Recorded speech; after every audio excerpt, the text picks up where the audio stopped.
Got breaking news to discuss involving Miles Bridges. It was a wild report today. Brian Windhorst, obviously, you got the trade deadline coming up in a couple of hours, minutes, seconds, is going down. Make sure you subscribe to Flight Sports TV. Also, subscribe to Tribe Sports Media. This is going to be an amazing trade deadline situation. But Miles Bridges is on the block right now. He just put up a 45 piece, man. He was wilding out. He balled out against the Lakers, though. He put up a 41 piece. It felt like an audition to me. It's about to go down like never before seen. The Charlotte Hornets are looking for a first round pick and the team's best young player. So this is going to be very intriguing, man. I got the Chief in the building, Chief Bartran. What in the world is going on with this situation? We got the trade deadline coming up. Miles is on the block. What's going on in the Charlotte Hornets line? This has been building up since Miles has come back. Flight.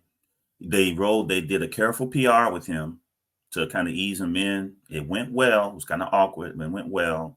And then Rick Snall went and did an interview on WFNZ on the other side of Kyle Bailey, and he said some things on that interview that kind of threw the PR under the bus. I've played that several times on my stream. And I've said for us to watch this because when new ownership says certain things publicly, it means something. So I've said not that I want this to happen because I really want Miles to stay in Charlotte, the heart. But if new leadership has a different agenda, then you have to consider that. So him being in trade rooms is not a surprise to me, Flight. I've been waiting for this shoe to drop. And now that it has, we'll see. The fan base is very divided over this. Some of the fan base saying, let him go. We brought him back, did him a solid, let him go. The others saying Miles. Others are, saying, giving silly reasons why Miles should stay. Others saying he was drafted by us. We stuck with him through his tough time. We need to see it through. So but the fact that he is in talks, right? It's not like he's on some of the other core that they named. They're not in talks, but Miles is in talks.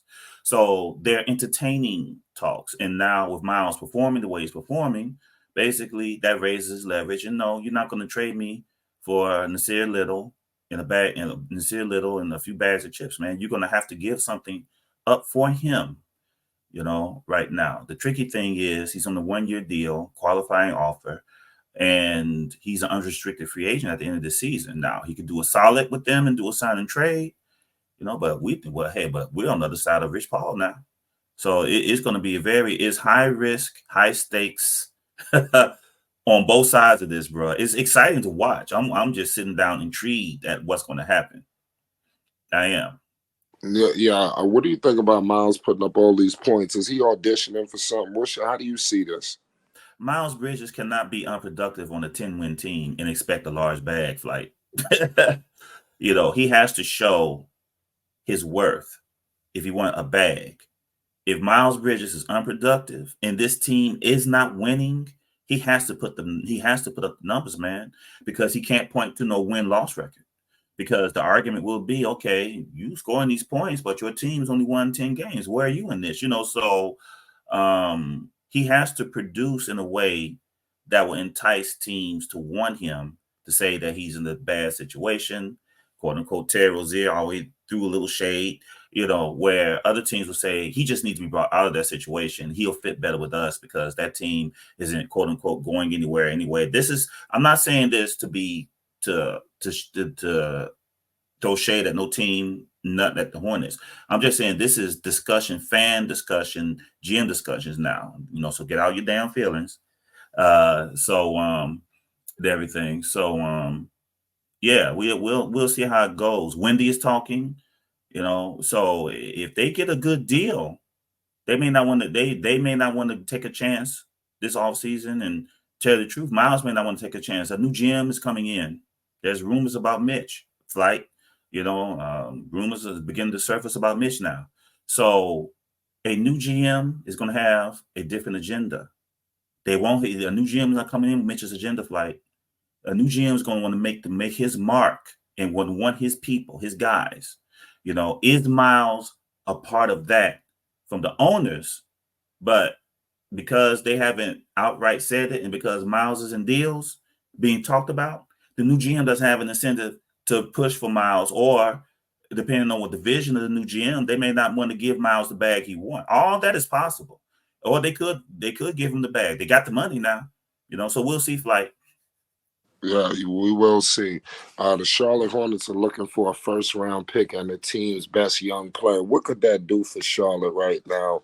Starting off with the first round pick, and then we'll get into a nice young player out there. I'm hearing Josh Green out there in Dallas. Um, what would a first round pick do for the Charlotte Hornets if they was to move Miles Bridges?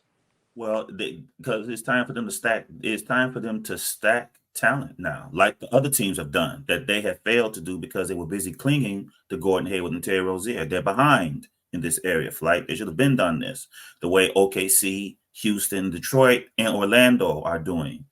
You know what I'm saying? They're behind the ball, but at least they're looking to pick up the ball. A young player, because of the versatility of Brandon Miller at the 2 or the 3, they can plug and play that young player in at the 2 or the 3, or the 4, depending on what they get. And then the first pick can round out that roster, depending on who they pick. Because again, Brandon can play the 2 or the 3. Then all they need to do is get a 2 and a 4, or a 3 and a 4, depending on where they want Brandon. So they're in a good position. The new GM, they're in a good position to really shape this team in the way that Charlotte can begin to be competitive in the East that is wide open. Like, Yeah, like I said, what kind of young players should the Charlotte Hornets be looking to get? And who I wonder who could they acquire? What do you think about a Josh Green out in Dallas and possibly some other young players out there? Josh Green is good. He's a 3 and D. He won't get in the way of the core. He's a 3 and D, playmaking, hits an open 3. Those are the type of young players in need. So Josh Green, which may be on the table because Josh Green is connected, his name is connected to PJ Washington. I don't know if they're ready to I don't know if Dallas is ready to let all that go, but PJ Washington's name has been a link to Dallas for a while, for actually for a few years. So they may still get Josh Green on a separate deal, separate from Miles of So it depends on what how Mitch wants to leave. Does he want to go out quietly, or does he want to go out making big moves, to prove a point? There's human Yeah, ego and all this stuff, yeah, got to go out swinging, man. I hope Mitch go out swinging, man. Might as well do something on your way out the door. Like I said, this is just the beginning. We got an amazing trade deadline. We will be live as well. Make sure you tune in to Tribe Sports Media. He'll be live with coverage. We'll be live with coverage of Flight Sports. You already know what it is, man. Let everybody know where they can find you, Chief. Tribe Sports Media. I may be doing some Requiem streams tomorrow. You heard You what the know. man said. We're getting up out of